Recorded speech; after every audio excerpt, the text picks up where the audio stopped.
പ്രിയപ്പെട്ട പ്രേക്ഷകരെ, കാസർഗോഡ് നിന്നും ഒരു വാർത്ത വന്നത് നമ്മളെ ഞെട്ടിപ്പിച്ച് കളഞ്ഞിരുന്നു. കാസർഗോഡ് സ്കൂളിൽ 10ാം ക്ലാസിന്റെ സെന്റ് ഓഫ് പാർട്ടിക്കിടെ കുട്ടികൾക്കിടയിൽ നിന്ന് ലഹരി കണ്ടെത്തിയതിൽ ഞെട്ടിക്കുന്ന വിവരങ്ങൾ പുറത്തുവരുന്നു. കുട്ടികൾ 500 രൂപ ചെലവാക്കിയാണ് ഏജന്റിൽ നിന്ന് കഞ്ചാവ് വാങ്ങിയത്. 10ാം ക്ലാസ് പഠിക്കുന്ന കുട്ടിയാണ്. 14-15 വയസ്സ് മാത്രം പ്രായം. നേരത്തെയും വിദ്യാർത്ഥികൾ ലഹരി ഉപയോഗിച്ചിട്ടുണ്ട് എന്നാണ് മൊഴി. പിടിയിലായ ഏജന്റ് നേരത്തെയും ലഹരിമരുന്ന് കേസുകളിൽ പ്രതിയാണ്. ഇടപാടിൽ കൂടുതൽ കണ്ണികൾ ഉള്ളതായി സംശയമുണ്ട്. സ്കൂൾ വിദ്യാർത്ഥികൾക്കെതിരെ പോലീസ് സോഷ്യൽ ബാക്ക്ഗ്രൗണ്ട് റിപ്പോർട്ട് ഇപ്പോൾ തയ്യാറാക്കിയിട്ടുണ്ട്. അർച്ചന രവീന്ദ്രൻ ചേരുന്നു കൂടുതൽ വിവരങ്ങളുമായി. അർച്ചന രവീന്ദ്രൻ, ഞെട്ടിപ്പിക്കുന്ന വിവരങ്ങളാണ് പുറത്തുവരുന്നത്. 15 വയസ്സുള്ള 10ാം ക്ലാസ്സിൽ പഠിക്കുന്ന കുട്ടികൾ കഞ്ചാവ് ഉപയോഗിച്ചു എന്നതിന്റെ വിവരങ്ങളാണ്. ആ കഞ്ചാവ് സപ്ലൈ ചെയ്യാൻ വേണ്ടി അവിടെ ഒരു സപ്ലൈ ചെയിൻ ഈ സമീറിന്റെ നേതൃത്വത്തിൽ ഉണ്ടായിരുന്നുവെന്നും മനസ്സിലാക്കുന്നു. എന്താണ് കൂടുതൽ വിവരങ്ങൾ അർച്ചന?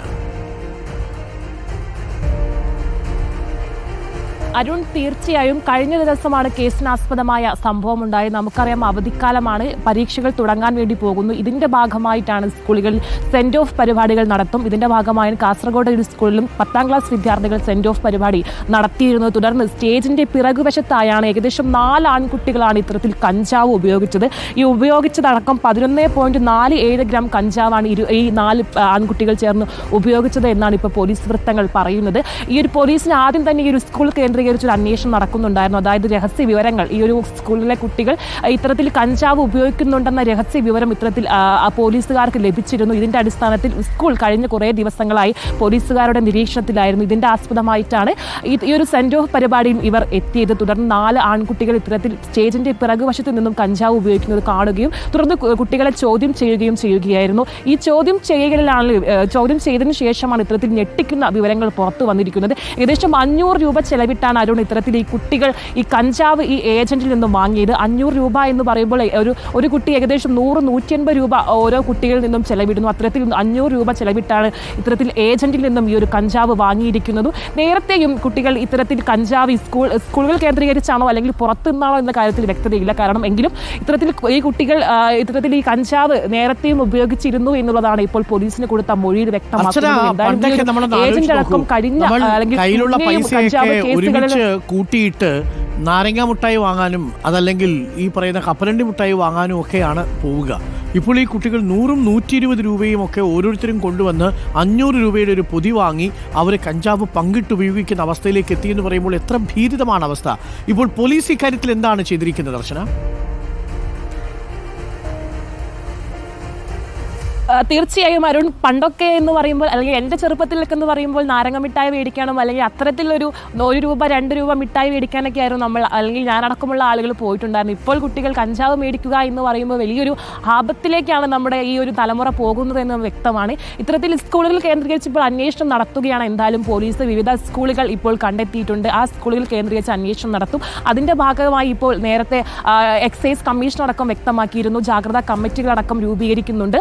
അത്തരത്തിൽ പുറത്തുനിന്നുള്ള, അതായത് സ്കൂളിന് പുറത്തുനിന്ന് ഓട്ടോറിക്ഷ ഡ്രൈവർമാർ അതുപോലെ തന്നെ കച്ചവട തൊഴിലാളികൾ ഉൾപ്പെടെയുള്ള ആളുകളെ ഉൾപ്പെടുത്തിയായിരിക്കും ഇത്തരത്തിൽ ജാഗ്രതാ കമ്മിറ്റികൾ ഉൾപ്പെടുത്തുക. അതായത് എന്തായാലും ഇപ്പോൾ SP-യുടെ നേതൃത്വത്തിൽ ഒരു സ്ക്വാഡ് അടക്കം ഇവിടെ പ്രവർത്തിക്കുന്നുണ്ട്.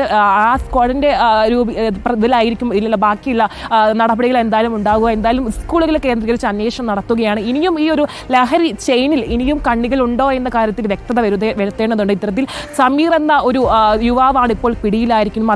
അദ്ദേഹം മാത്രമാണോ അല്ലെങ്കിൽ അദ്ദേഹത്തിന്റെ കീഴിൽ മറ്റാരെങ്കിലും ഉണ്ടോ, വേറെ എന്തെങ്കിലും സോഴ്സുകൾ ഉണ്ടോ എന്ന കാര്യത്തിൽ ഇനിയും വ്യക്തത വരുത്തേണ്ടതുണ്ട്. പോലീസ് സാമൂഹ്യദ്രോഹി എന്ന് തന്നെ പറയണം അർച്ചന. അങ്ങനെ തന്നെ ആ ഭാഷ തന്നെ നമ്മൾ ഉപയോഗിക്കേണ്ടതുണ്ട് ഇത്തരം മനുഷ്യരെ കുറിച്ച്. ആ ചിത്രം ഒരിക്കൽ കൂടി നമുക്ക് പ്രേക്ഷകരെ കാണിക്കാം. ആ സമീർ എന്ന സാമൂഹ്യദ്രോഹി 10ാം ക്ലാസ്സിലെ വിദ്യാർത്ഥിക്ക് കഞ്ചാവ് കൊടുത്ത് ലാഭം ഉണ്ടാക്കാൻ നടക്കുന്ന ഇവനെ പോലുള്ള ആളുകളെ എന്താ ചെയ്യേണ്ടതെന്നുള്ളതാണ്. പോലീസ് എന്തായാലും സോഷ്യൽ ബാക്ക്ഗ്രൗണ്ട് റിപ്പോർട്ട് തയ്യാറാക്കിയിട്ടുണ്ട്. ഇതാണ് ആ സാമൂഹ്യദ്രോഹി. പ്രേക്ഷകർക്ക് കാണാം. കാസർഗോഡ് ഒരു ഹൈസ്കൂളിൽ 10ാം ക്ലാസ്സിലെ വിദ്യാർത്ഥികൾക്ക് കഞ്ചാവ് സ്ഥിരമായിട്ട് വിൽപ്പന നടത്തിയിരുന്ന സമീർ എന്ന സാമൂഹ്യദ്രോഹിയാണ് കാണുന്നത്.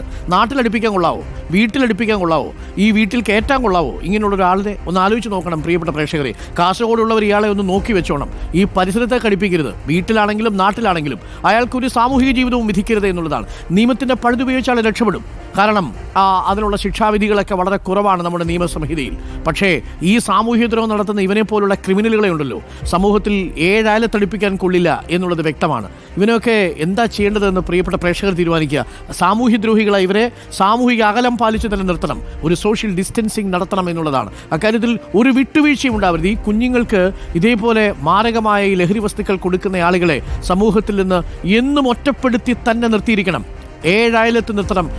അടുപ്പിക്കാൻ കൊള്ളാത്ത മനുഷ്യരാണ് എന്നുള്ളത് പ്രത്യേകം ശ്രദ്ധിക്കണം പ്രിയപ്പെട്ട പ്രേക്ഷകരെ. 500 രൂപയ്ക്ക് കുട്ടികൾ എന്ത് ചെയ്യുമെന്നറിയാമോ? ഇന്നവൻ രക്ഷിതാവിൻ്റെ പോക്കറ്റിൽ നിന്ന് മോഷ്ടിക്കും, അതിനുശേഷം ഇവൻ കാരിയറായിത്തീരും. ഈ കുട്ടികളെ ഉപയോഗിച്ചാണ് ലഹരി കടത്ത് നടത്തുന്നത്. അതിൽ നിന്നാണ് 5 പൊതി കടത്തിയാൽ 1 പൊതി നിനക്ക് എന്ന നിലയിലാണ് കാര്യങ്ങളുടെ പോക്ക്. പെൺകുട്ടികളുടെ കാര്യത്തിലാണെങ്കിൽ അവരുടെ ശരീരം ആവശ്യപ്പെടുന്നു എന്നുള്ളതാണ്. ആ നിലയിലേക്ക് ഇത്ര ക്രൂരമായ രീതിയിൽ ലഹരി കടത്ത് നടത്തുന്ന, ലഹരി വിപണനം നടത്തുന്ന മനുഷ്യരെ, സമീറിനെ പോലുള്ള സാമൂഹ്യദ്രോഹികളെ എല്ലാ ഘട്ടത്തിലും നമ്മൾ മാറ്റി നിർത്തിയേ മതിയാകൂ. സമൂഹം കൃത്യമായി ജാഗ്രത പാലിക്കണം. റിപ്പോർട്ടർ TV ഇത്തരം സാമൂഹ്യദ്രോഹികളെ മുഴുവൻ തുറന്നു കാട്ടുക തന്നെ ചെയ്യും. അതിന് അധികാരികൾക്കൊപ്പം നിന്നുകൊണ്ട് നിങ്ങൾ നൽകുന്ന വിവരങ്ങൾ കൃത്യമായി നമ്മൾ അവരിലേക്ക് എത്തിക്കുകയും ചെയ്യും. ഒരു കാരണവശാലും നിങ്ങളുടെ ഐഡന്റിറ്റി നമ്മൾ വെളിപ്പെടുത്തുകയില്ല. പ്രിയപ്പെട്ട പ്രേക്ഷകരെ, നിങ്ങൾക്ക് വിശ്വസിക്കാം, റിപ്പോർട്ടർ TVയുടെ ക്യാമ്പയിൻ തുടരും. ലഹരിയും വേണ്ട, ലഹളയും വേണ്ട.